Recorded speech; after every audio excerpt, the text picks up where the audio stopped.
We are previewing the semi-finals today, guys. Yeah. Welcome to the Plot Malaysia.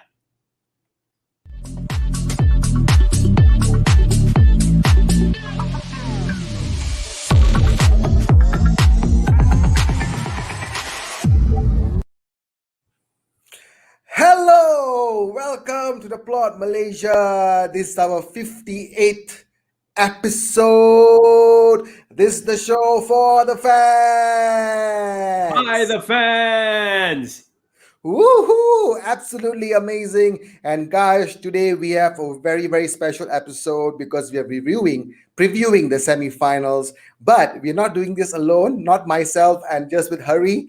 We have our resident guest, okay? None other than Mr. Samson. Woohoo! Hey guys, hi, Woohoo! Welcome, Welcome. Samson. hi. Thanks Welcome guys, back. thanks us. Great to be here on the show. Big fan. Always checking you guys out. Doing a good job so far, man. 58 episodes. Wow, 58 congratulations, right? episodes.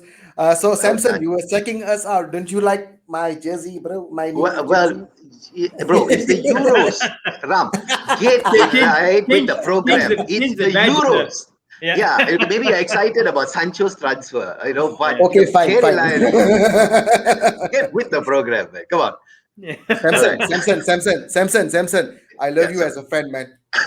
Okay, anyway. Yeah, bro, you know what? Heading into the Euros, we are the same team now. We are England team, so I We think are the that England team. Yeah, yeah, that's right. yeah. That's right. Come on. Exactly, And then once the Yeah. Euros is over, Ram, you can ditch that jersey and put on a Liverpool jersey, bro. And then you'll be part of the club. Ah, And come then you'll be on. part of the club, man. My car needs a wash. I'm going to use the Liverpool jersey to wipe off the dirt from my car. Seriously. Anyways, That's I just want to say, Samson, welcome once again. I think this is the fourth time you've joined us. And of course, we have had some amazing discussions in the past, in regards to Liverpool, United, and so on and so forth. And of course, today is a very special one because we're going to be talking about the semi-finals of the Euros. And everybody, who don't know Samson, of course, this is Samson, a good friend of ours and our resident guest. For those of you who know Samson, of course, he's back with us again. And Samson, we want to thank you for continuously, helping us out with our Instagram page, posting amazing stuff, getting in touch with all the fans, all the viewers. So keep it up, Samson. Thank you so much. Thanks, Cheers to Hassan. you, man. Kudos to you. hey, Cheers, man. no Cheers. worries, man. Excited, love the game, love the sport. I think that's what we do, man. Let's keep it interesting.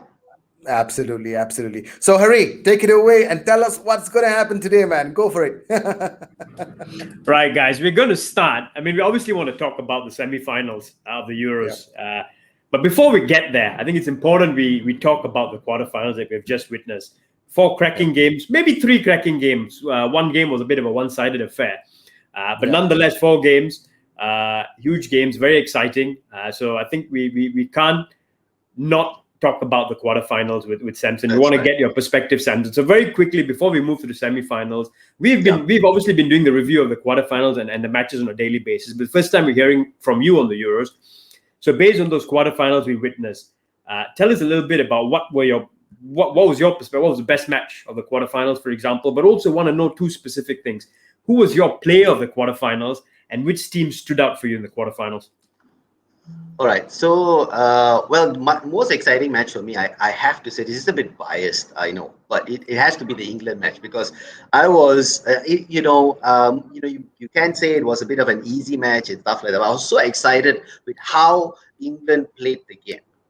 Throughout the whole course of the tournament, we were saying that they were very defensive. We were saying that they were not going all out.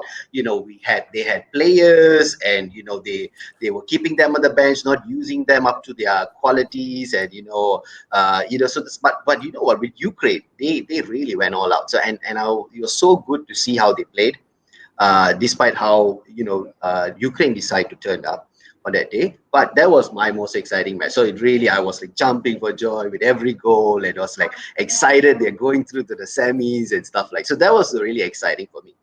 As for the team of the tournament, I have to give it to Italy actually.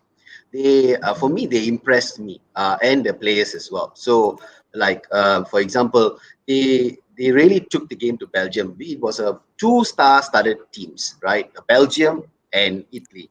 But the team that showed up on that day and really went all, and really pressed. They pressed the midfield, they pressed the defense.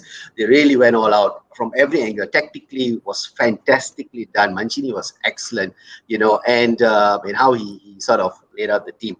A few players impressed me in Italy. Nico Barella and Insigne. Insigne, wow, how he cut in from the left, Yep. he shot it from the right. Devastating. Yeah. Fantastic stuff. He was all over the place. The guy is a striker, but man, I never seen Insigne. He was like a man possessed, where he was like really going all out. He was, coming back, going up front, and wow, the guy was good. So those were the things that really caught me in the quarterfinals. So Okay, fair for enough. Samson, the Samson for England game, you jump for joy. I jumped for joy, and then got stuck.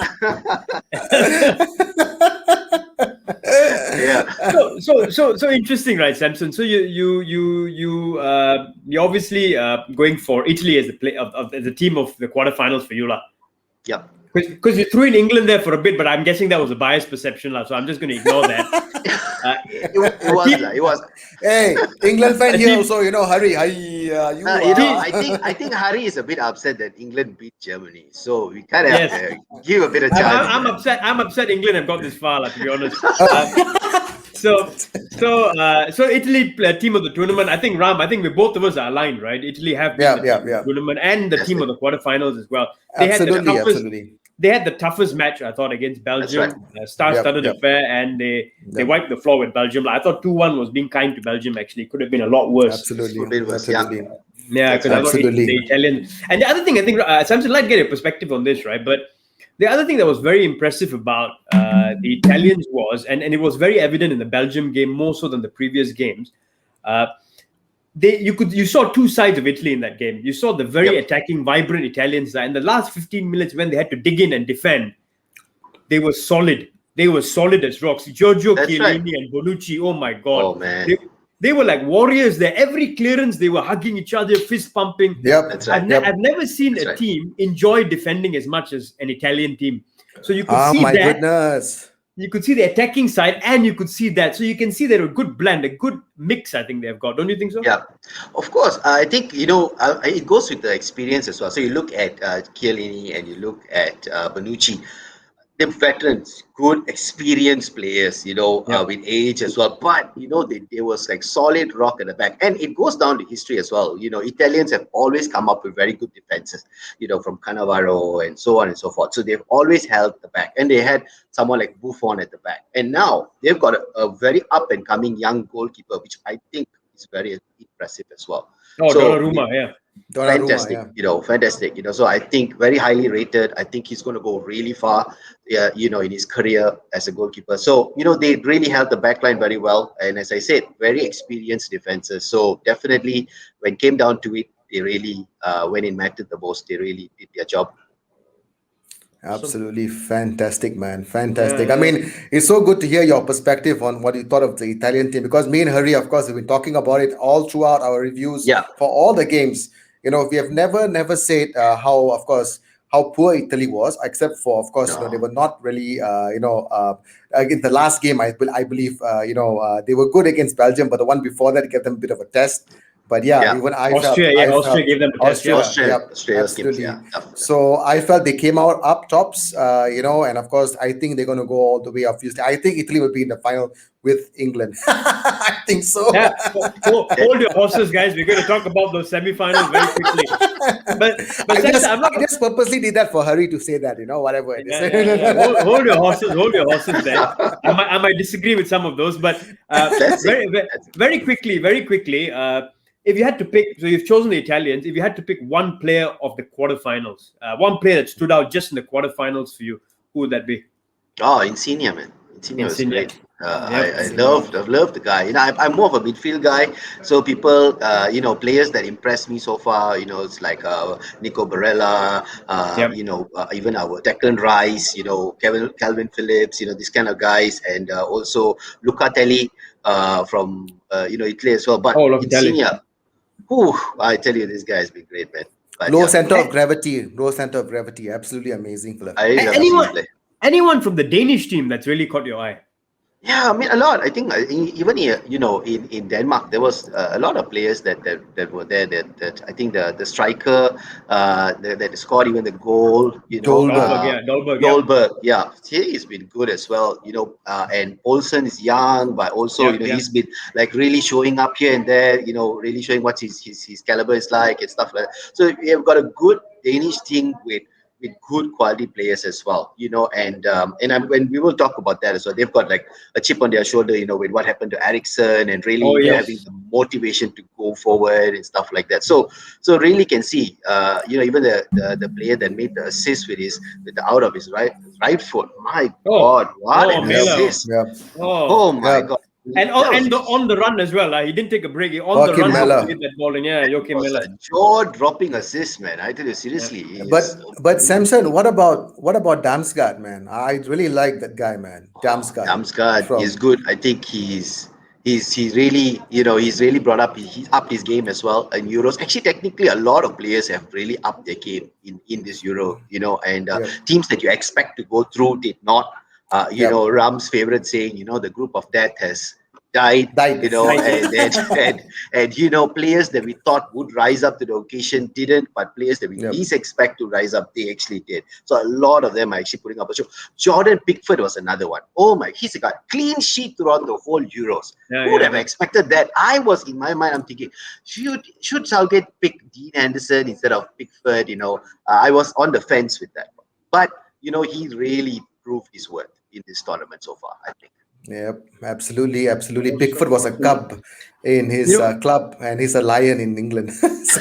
You know what they say, like the famous saying, one man's misfortune is the other man's fortune in a way, right? So I Fortune, mean, yeah. look at it this way: Christian Eriksen, if he would have been okay and fit playing, Damsgaard wouldn't have gotten his chance. That's right. The only reason Damsgaard has gotten into the team and got the recognition as a 20-year-old is because of what happened to Christian Eriksen. So one of those things, but a new star is born, I suppose.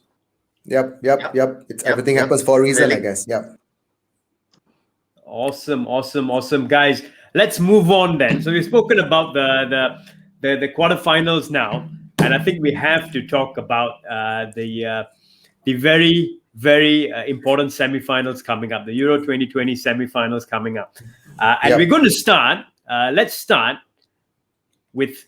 Before we get to England, let's start with Italy-Spain, the first match, which is taking place tomorrow. Which, in my opinion, is another versus Paya. which, in my opinion, is another final before the final. For some reason, it happened in the World Cup. It's happened in the Euros as well. One side of the bracket has been mad, as in like they've literally had all the top teams there, and the other one has had like one or two top teams. So Italy have had to go through that, but really big game, man. What do you guys think? How do you think this is going to play out? Samson, you go first, man. Tell us. Yeah, man. So for me, look, I think Spain has been a team full of talented players, of course. Talented, upcoming, rising stars. They have creativity in them. They can hold the ball. If you look at Spain's game, and if you look the way they play, they like to keep the ball. They like to have possession of the ball.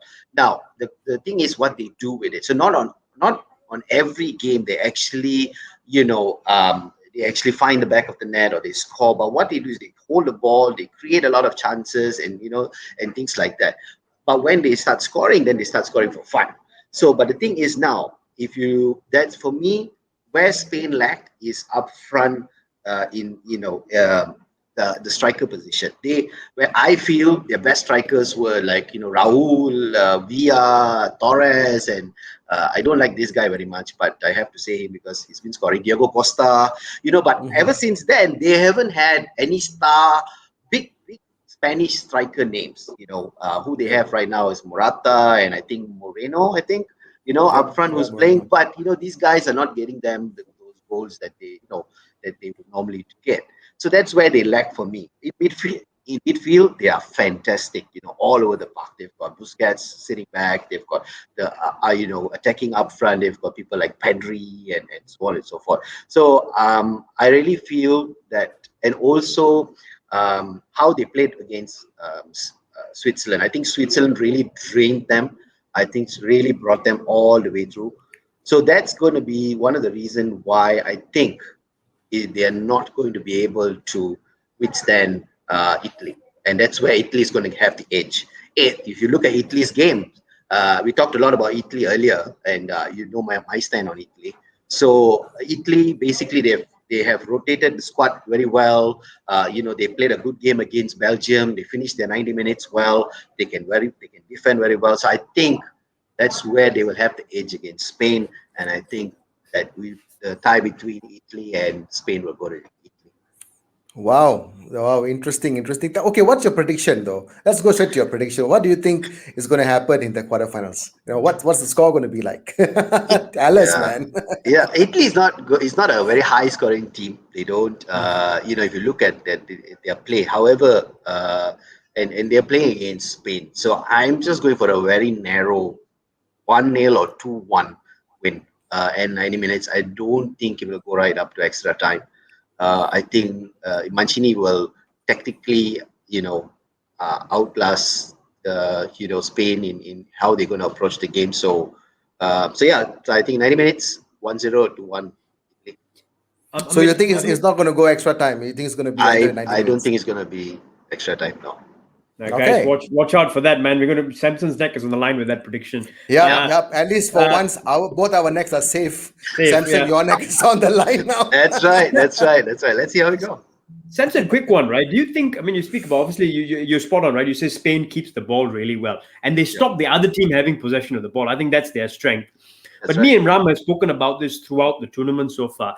We find it a very slow way of playing. It's a very boring way of playing. Predictable, man. Very boring, and teams can set very well for them, really. So they defend very well. If you look at the game against Switzerland as well, it was a deflected goal. And then after that, it was just slow and ponderous. And for some reason, only when Switzerland equalized and were dropped to 10 men, then Spain started playing more direct. They started getting it forward faster. They had players running at the defenders better. And I mean, as a Liverpool fan, right, I'm going to show this to you first, guys. I want to get your perspective. But as a Liverpool fan, right, I mean, this is the predicted lineup, right, for the Italy-Spain game. And you see the Spain manager, Luis Enrique, has stuck with the same midfield. He's gone with Pedri, Sergio Busquets, and Koke. Now, I want to get your perspective, Samson. Why is Thiago Alcantara not in this team, in the starting lineup? Oh man, I think Shabby covered this part of it in the last segment, where he said that if they play Thiago, it's always going to be about him. So, and I agreed with him because he was spot on there. Right now, when you look at the team, it's very well balanced. You've got somebody with the flair of Pedri, and I think Hari, you were saying Pedri is going to be the next Andres Iniesta, which I agree 100%. Yep. And you have somebody who's Koke, in Koke, who's very well balanced. He can dictate the play. He knows his passes very well and things like that. And he's strong defensively as well. But and he can help Busquets in that area. He can also play down the flanks. Now, and then that gives room for people like Ferran Torres to go up, Morata, and Dani Olmo. Sometimes he'll go up, he'll play, sometimes in attacking mid and stuff like that. So that's where I think personally, that's why I think they haven't started with Thiago yet. It's good to have somebody with Thiago's caliber on the bench to bring him on, because if they put him and get him tired right away, then they would need somebody cut through pass, for example, somebody to hit that. And they've got players on the bench like. To be honest, I'm actually surprised they haven't played Traore as well. So it will be good to see him come on as well. Sorry, do you think Traore is not playing similar to what Shabby said as well, but also similar to what you mentioned earlier? This Spanish team is all about touch and keeping the ball. Traore's touch, his first touch normally isn't the best, and he can lose the ball. He's very good running at defenses, but he can lose the ball. And the philosophy of this team is to keep the ball at all costs. Do you think that's one of the reasons why he doesn't play him? Yep, I think he'll be good to have, as a sub, super sub coming on, creating a ruckus in the defense, trying to cause some kind of havoc, get a last minute penalty or something like that, But if you look at the team right now, I cannot see Traore fitting in there as a starting line, as a starting 11. Not just yet. He can probably come on as a sub. And Samson, I wanted to ask you this as well. If you look at the lineup that Spain has, of course, they're predicted to start up with Alvaro Morata You know, Yeah. do you think they could have gone for Gerard Torres? I mean Gerard Moreno. Moreno. Instead of Alvaro Morata, because or do you think that this lineup is good enough? Up front for I Spain. I would start with Gerard Moreno actually instead of Yeah. Morata Yep. simply because I think Moreno is a better finisher than Morata. Mm-hmm. And I like what Morata did to United in the final, Villarreal, and You had sorry, I had to. to put it up there. You had But to. and yeah, I think for me personally, but I would go with Moreno instead of Morata. Yeah. Mm. Actually, funny enough, right? I mean, that's I would have said the same thing at the start of the tournament, but Moreno Mm. missed some easy chances, man, against Switzerland the other day, and That's Morata right. scored a wonder goal a couple of matches ago, right, Wow, that against was an Croatia. awesome. So, Yeah. so based just on that, I'm probably going to stick my neck and say go with Morata, man, because he seems to have more of the form in the tournament. Moreno has missed a penalty, I think, already. And then, Yeah. of course, he missed a couple of open chances against Switzerland as well. So, Oh. any other changes, Ram or Samson, for this lineup? So we've spoken a lot about Spain on both sides. Any changes y'all will make from this predicted starting lineup? Or Well, I would have preferred, honestly speaking, I would have preferred for Italy. Actually, I would have wanted to see Locatelli, in the starting lineup. Because I think he has been brilliant in tournament. I think it would have been interesting for him to start, the game. What do you think, Samson and Harry? It's for me. It's the same. I think if we put Lucatoli there, then where do we put him? That's the question. Because if you ask me, Jorginho is a given. He starts. Verratti, you cannot take him out of the starting lineup Yeah. as well. And Nico Yep. Barella, he's been scoring goals. This guy for Yep. a midfield player, he's been doing very well as well. And so I cannot see how to fit Lucatelli in there. That's my problem right now. But it's good to have somebody of his caliber in the bench. And if Mm-hmm. you really need to strengthen your midfield, you want to bring off Mm. a forward or a winger and bring him in there to sort of push and pressure the midfield and defense area, then definitely he would be a good one. Come And on. also, Samson, sticking with Italy, right, I wanted to ask you this next question as well. As we know, Spinazzola, oh he's been yeah, Yeah, fantastic. yeah. that's It's so sad that he is not available. yeah. Of course, his career, he's going to be out for quite some time. How do you think that's going to impact the game with his absence, for Italy? I think he's been very good so far. He's been rock solid. He also works very well down the Mhm. flank. He knows when to Yep. go. He went to go up. He knows when to stay back and stuff like that. Yep. So Emerson is all right as well. I think it's a Mm. good backup for Spinazzola, but I know that they're going to miss Spinazzola at that left back position. Definitely, definitely a big loss for Italy. But they Yeah. have a good backup in Emerson. Yeah, Oh, okay. I was gonna say thing. I think, I mean, Emerson is nowhere near Spinazzola's level, but I think Yep. it's still a decent option because I think the difference, the Italian team here, I'm going to use this, Laram, unfortunately, but they work almost like a well-oiled machine, like Man City or Yeah. Liverpool, where you take a Yeah. part out, but someone who comes in knows his job and he fills the job. And I think Yeah. Emerson for club may not be the same, but for this Italian team, they all know their jobs and they all execute That's their right. jobs. So That's I right. think he'll be fine. Like, yep. Let's just say Man City. Don't just throw Liverpool in there because you're a Liverpool fan. Okay, let's just say Man City. It's fine. You don't have to throw Liverpool's name there. Okay, I get what you're All trying to right, do, fair enough. but Fair it's not enough. working. Okay. Yeah. All right, It is a, now that we have got a quick prediction from Samson, moving on, Ram, I want a quick prediction from you, man. Italy, Spain. I'm gonna go. I honestly, I'm gonna put my neck on as well. I'm gonna say it's gonna be a very easy Italian win. I think it's gonna be a 2-1, 3-1. I think it's gonna be 2-0 or 3-1 to Italy. wow. Yeah. Nice. Yeah, I'm going for. I have to say this before you give a prediction, Harry. I'm going to say this. Sorry to interrupt, but Yeah. I know in the past Spain has always held a better record against the Italians. If you look at their past records, they are the ones that have been able to win 2 or 3-0. But with this Italian side, oh my God, insane! Absolutely. Yeah. Yeah. All right, fair Agree. enough. My prediction. Anyone interested in my prediction? Please go Yes. ahead, Hari. Go Okay. ahead, man. Italy to win it as well, but I think Uh, it'll be tough. I think they'll win it in extra time, 2-1. Extra 2-1. time. So I you're think it'll going be all the 2-1 way. in extra time. Yes, Another yes. extra time. Another extra time for the I Italians. think we are really blessed with this Euro. We've been getting, final started teams, playing earlier on, and going into extra time, penalty shootouts, fantastic stuff so far, man. Seriously, It Awesome. to Italians, please finish the game in 90 minutes. We need to get some sleep. yes, Seriously. yes, agreed, agreed, Come agreed. on, Actually, actually, finish in actually, 90 actually, minutes. actually, I'm on the flip side, man. We've only got 3 games left in the Euros, and after that, it's going to be depression again. In lockdown, Yes, no yes. football to watch. So go to extra time. I'm fine with it, bro. Okay. Yeah, fine. Bring it on. Extra time. Bring it on. So, Samson, Moving the next on. question. Yeah, moving on to the next question, Samson. I have to ask you this Ah, because we are both England fans. that's Okay. right, that's right. But we do have, Harry, who is rooting for Denmark because we do understand why. And I think Denmark has been absolutely brilliant this whole Yeah, tournament. underdogs of So, the tournament. Yeah. underdogs, the dark horses, whatever you call it. So England versus Denmark. What do you think are the key matchups going to be like? And of course, do share with us, your predictions as well. Well, let's start with Denmark. So I think Yeah, Denmark, they played very well against Czech in the quarterfinals. I think they played all their games very well so far. Yeah, they how they approach the game, their mindset in the game, and they're a very hardworking team. That's one thing yeah, I can see. And they played very smartly against the Czech.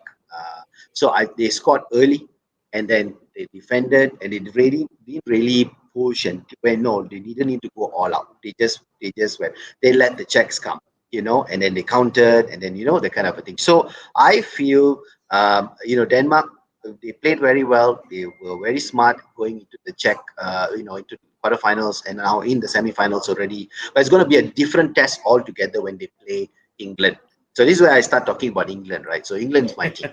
So go for it, go Go for for it, it. my Go all for man. it. right. So although I feel that Denmark, they're they've got a good energy about them. They've got, like I said, a chip on their shoulder because of the Ericsson thing, and they're the underdogs of the tournament. So they've got the fans backing as well and stuff like that. So all those are good. But this England side, I must say, they have surprised me. And reason for that is because we have been, criticizing Southgate in the way England has been playing. Especially the Scotland game. I hated the way they played against Scotland. And how they were so defensive. They never exploited the strikers and the forwards they have, but Southgate has been very smart. He earned my respect in the Germany game. I'm sorry about this, Hari. So they really took the game to Germany. This is where I knew that Southgate had a plan.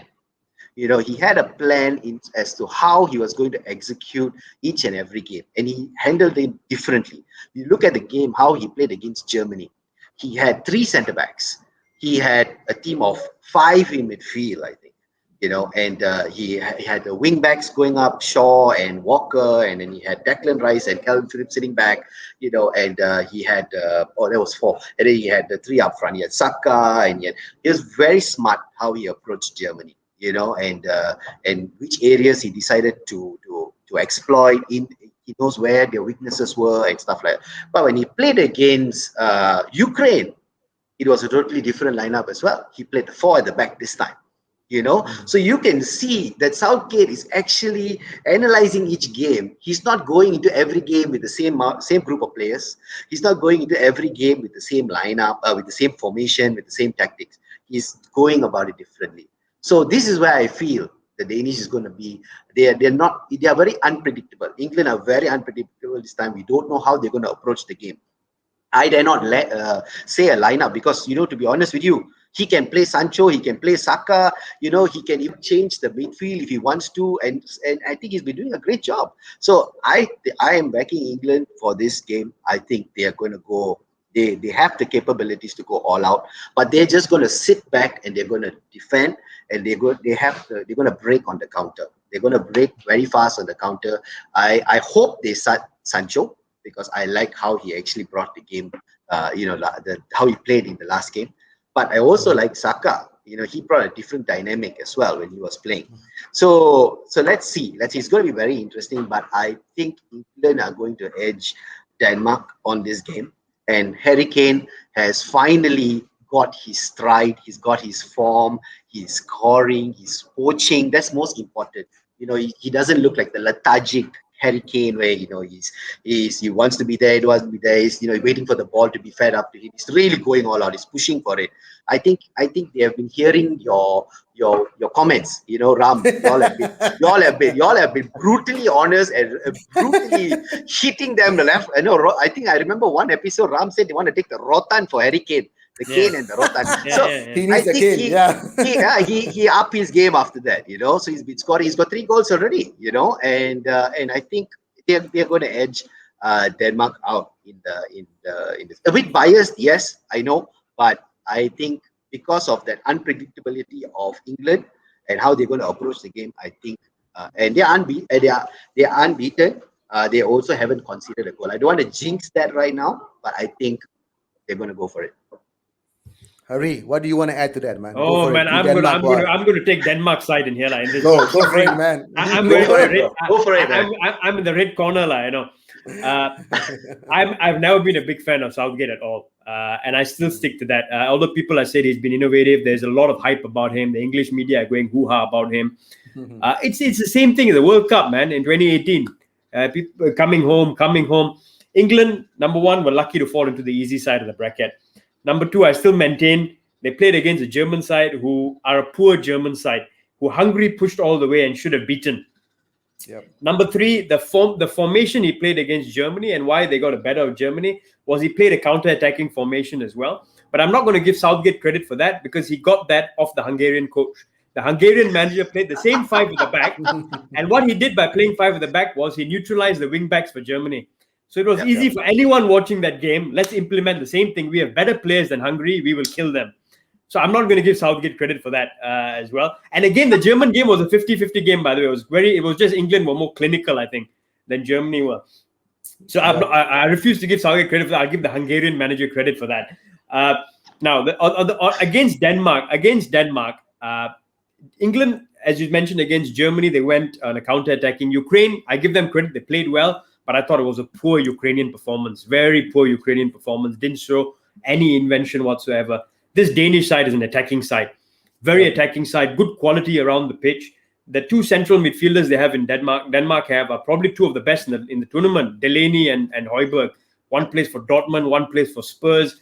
The strikers, Poulsen plays for Leipzig, Braithwaite plays for Barcelona.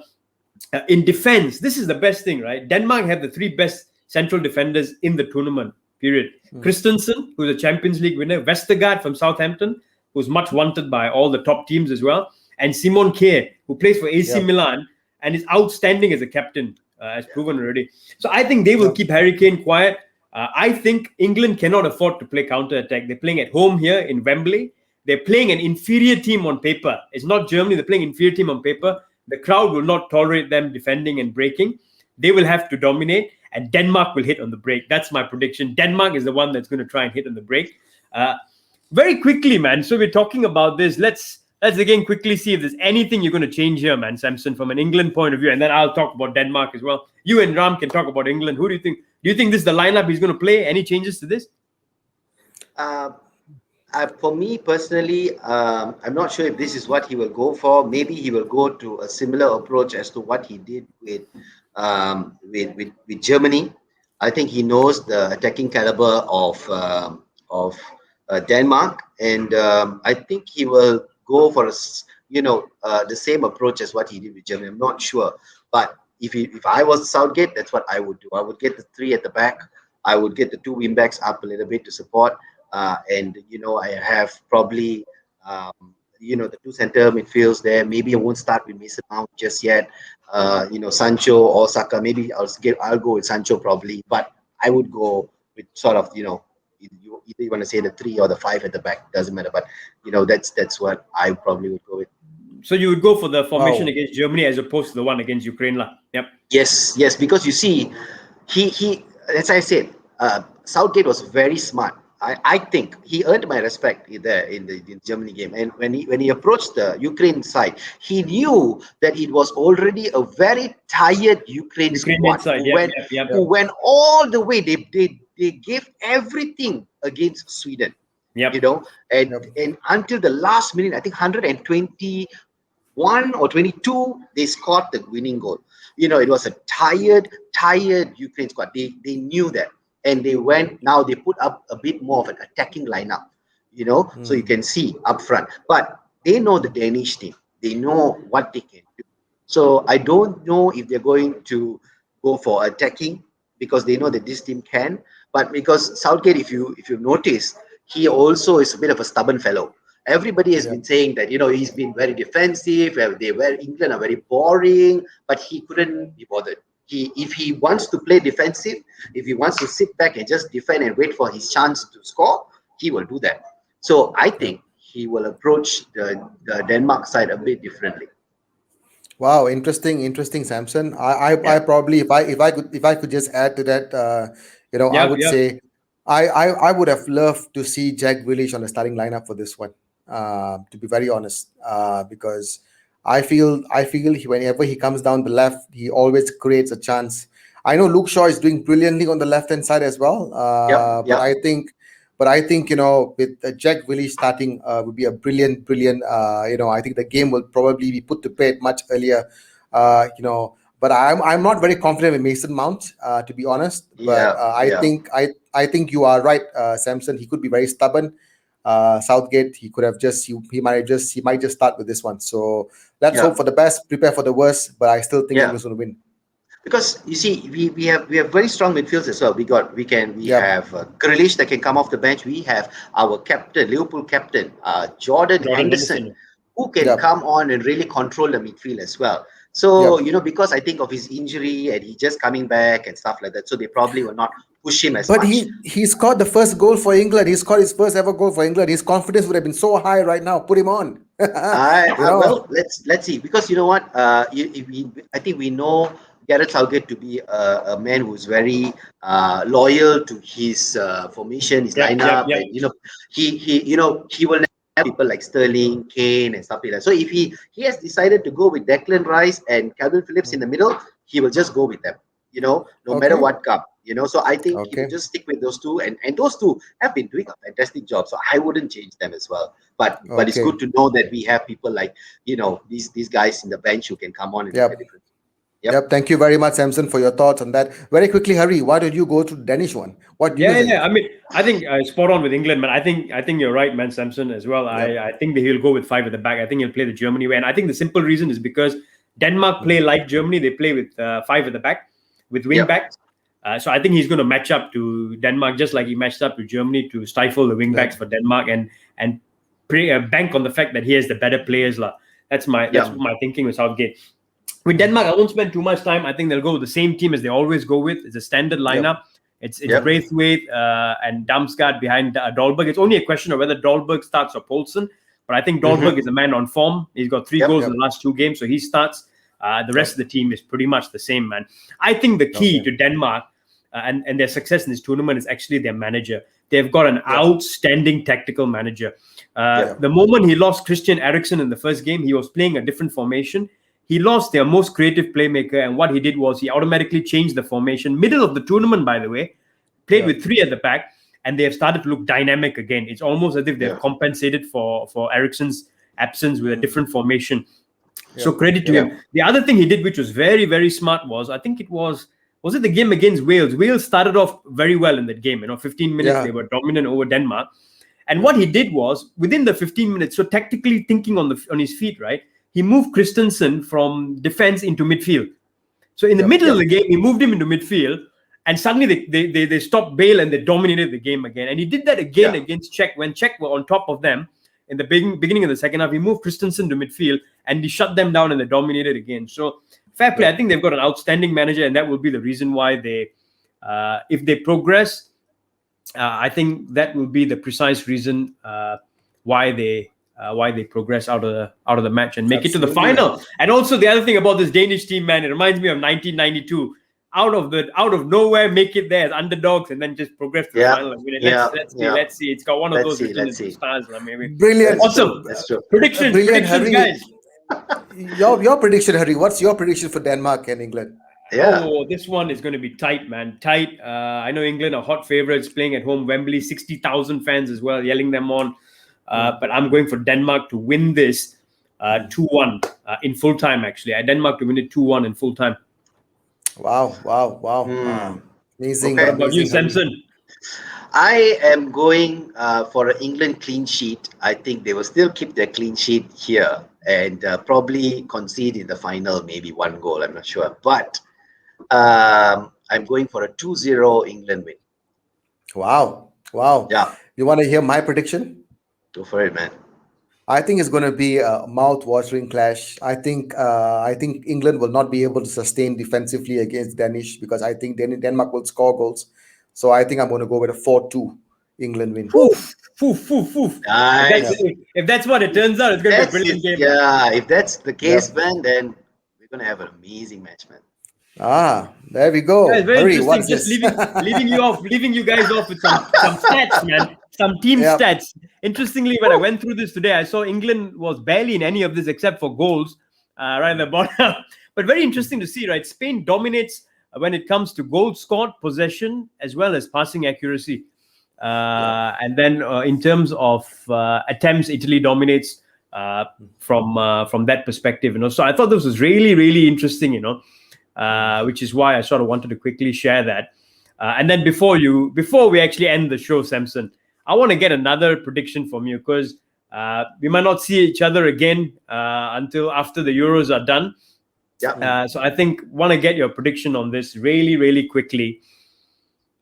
Who do you think is going to be the Golden Boot winner, and who is going to top the assist chart? Wow.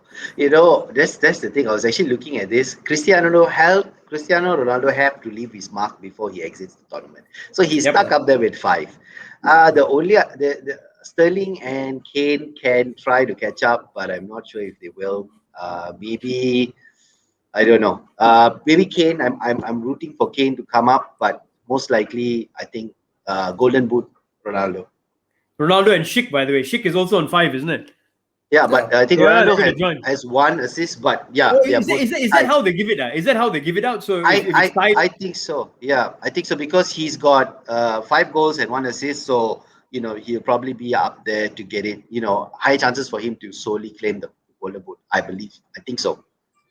Wow. look at the on the assist side, right? Zuber topped it for Switzerland. I thought he was outstanding for Switzerland. He was good. But then Yeah. really, really good. But then of course Shaw follows him closely. And Højbjerg, very interestingly, 3 assists. I got a bit surprised with that defensive midfielder. Yeah. So yeah, that was really, really interesting. Awesome.